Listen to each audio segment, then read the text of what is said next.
Welcome back to Start Your Systems, everyone. I'm Kellen, joined by Lewis Phillips today, and we are going to be talking about the 2015, their Anaheim 3, round 5 of the 2015 Supercross Championship, as we take a look at this awesome track built for the SSR Racing League. This week, it was actually built by Quest, height map for Quest, and everything else Smokestove made with the ruts and everything like that. So this is A3, as mentioned, 2015. I don't really know much about this race other than, I guess this must have been the first time you and I have been in a press box together, although I did not know that you were there, and you probably did not know I was there. So good stuff, Big Lou. Yeah, my first Supercross as a press member. And I actually have no memory of it at all. For some reason, the only part that sticks out is Dungey won, and it was AP's first podium in the 250 class. Other than that, I have no memory of where I sat, who I spoke to, or any of that. Yeah, I kind of feel the same. I remember Baggett hole-shotting this race as kind of like, what's going to happen there? And then Dungey got him pretty early and pulled away. And then, the AP has his first podium. Webb gets the win in the 250 race after a good battle with Jesse Nelson, which there's a throwback as well. Man, Jesse Nelson, it's been so long since we've heard his name, and hope he's doing well these days.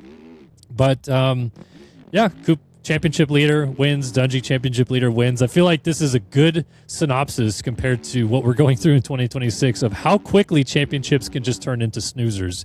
Because I feel like by this point in time, both of the championships are pretty established, if you will. Yeah, that's normally the way by round 5, isn't it? Anyway. But I have to say, having no memory of this race, I was quite impressed by the track when I pulled up the highlights. It looks different, has a bit of flair to it, a raised start, which we kind of got into a trend of and then went away from quite quickly. The sand section out of turn 2, equally rare, I think, to have a sand section so early. It was kind of a redundant one because it was a straightaway. So, what does it really do at that point? But the layout and just the general position of obstacles, even the section leading into the whoops, it was all quite different to what would be considered the norm now, I guess. Yeah, I actually wanted to ask you whether or not this is one of those tracks that seeing it and how it's raced 11 years ago now, if you would like to see it today.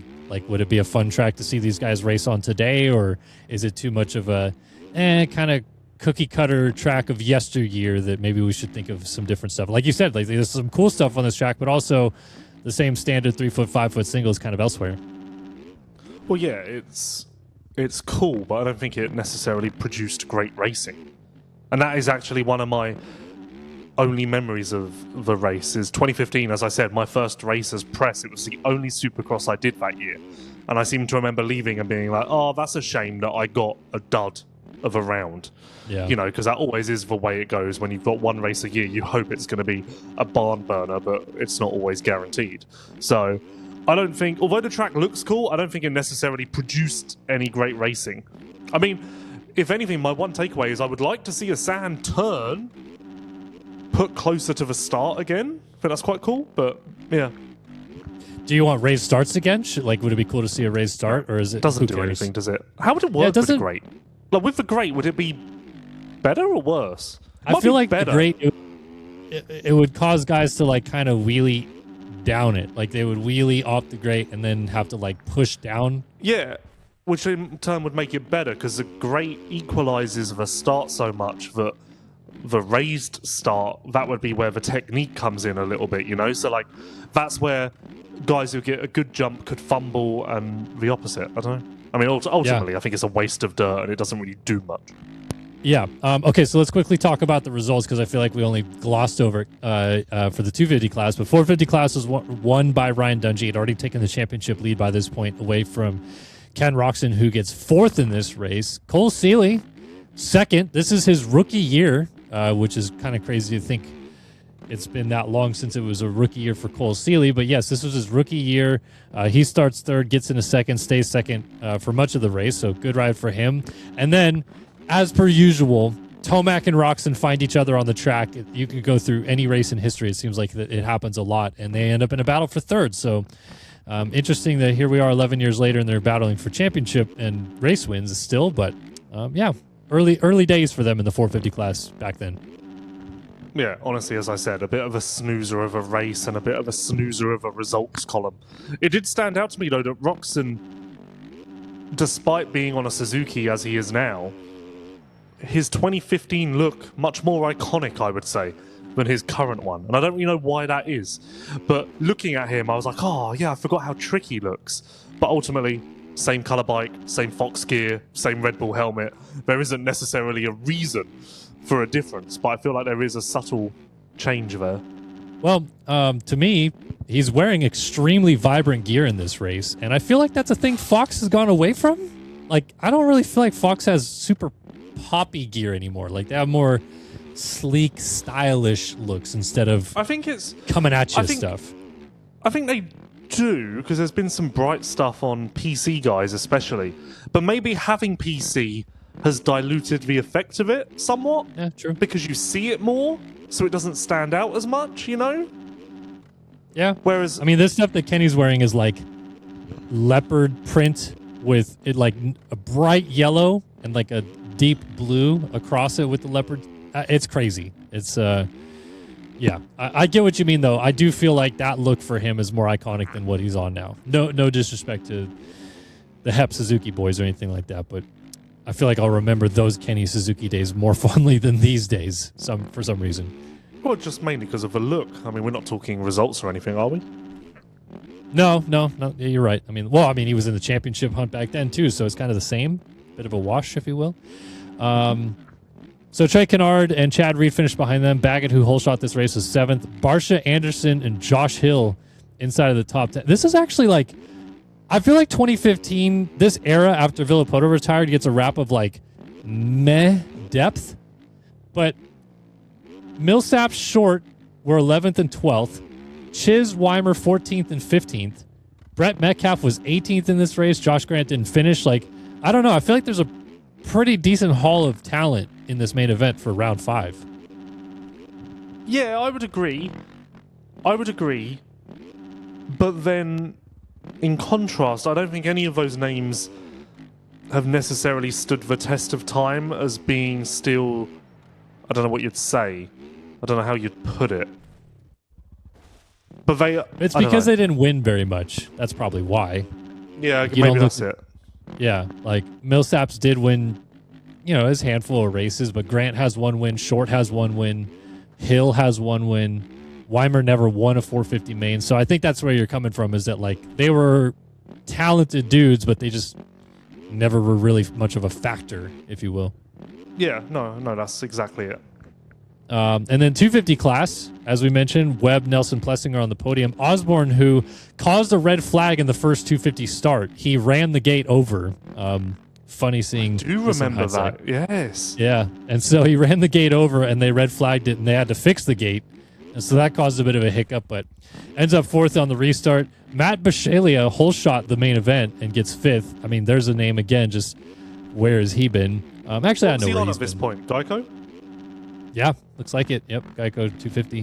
What Suzuki team did he go to? Motorcycle Superstore?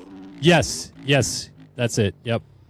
Okay. I wanted to say JGR, but I'm like, that it can't be right. No, I think he might have been JGR. Was he?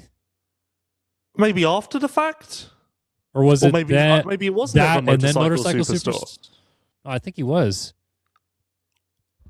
I don't know, but this is Geico Honda, Matt Bisceglia, number 38 at the time as well.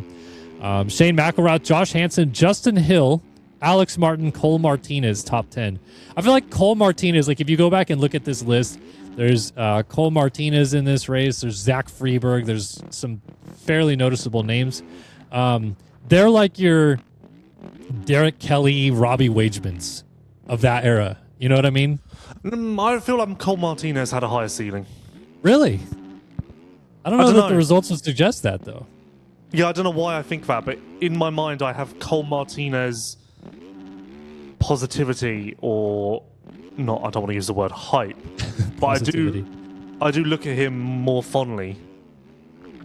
This is also interesting. I'm looking through the field. There's some like big factory guys that had bad nights. Bowers crashed in this race. He got 15th. Chris Aldridge, who had think was still on PC Cowie at this point in time, got 14th. Malcolm Stewart, who's on Geico, got 17th. And Zach Bell, who was on Rockstar Husqvarna, got 21st in the main event. So this must have been a round where just a lot of guys had nothing good going on. Yeah. We would have left this round being like, oh man, this is a bad week for all those guys. Yeah, which is perhaps contributes to it being a dud. Just because a lot of guys are out of the picture. Well, I mean, this is when Webb was really starting to just kind of like, I don't know, take over the 250 class. Really, I feel like this is him rolling in. I mean, I guess Martin wins the outdoor title this year, but Supercross wise, this is when Webb was coming into his own. So no, 100%, without doubt. Anything jump off the page to you for results or anything from this race that you're like, wow, didn't remember that? Obviously, we just talked about Osborne running the gate over. Honestly, no. Like I say, it's kind of an anonymous race. The track and its unique features are the highlight, but apart from that, there will never be a re-raceables of 2015 Anaheim 3. No. Do you like the back-to-back whoops? We've seen that.